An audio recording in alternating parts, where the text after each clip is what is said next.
En 3 mots, votez pour moi, mais c'est pas ce que vous attendez. 3 propositions. Je prends quelques propositions simplement que j'ai évoquées. Alors par exemple, la création, on y croit très fort, d'un parc naturel régional qui a un véritable outil de développement économique et de développement territorial, un peu plus que le logo le label Ville d'Art et d'Histoire. Qui est très très peu connu, alors que un PNR, un parc naturel régional, c'est connu et ça attire du monde.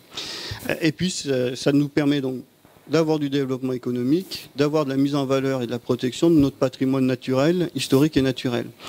C'est aussi une nouvelle façon de se tourner vers la rivière Dordogne. À l'heure actuelle, on lui tourne le dos, on en a fait par exemple, du port, on en a fait un vulgaire parking qui dénature un petit peu tout cet espace et on veut en faire un vrai espace d'animation touristique. Et pourtant, cette rivière Dordogne, c'est ce qui a fait naître notre ville, c'est ce qui a fait naître Bergerac autour de son port et de son pont. Et il faut peut-être, dans cette situation de crise économique, se retourner vers elle parce qu'il y a une vraie richesse. C'est Gandhi qui disait, là où il y a le problème, il y a la solution. C'est peut-être vers ça qu'il faut se tourner. C'est aussi notre projet de Silicon Valley des technologies nouvelles, en allant aussi vers le concept de zone franche.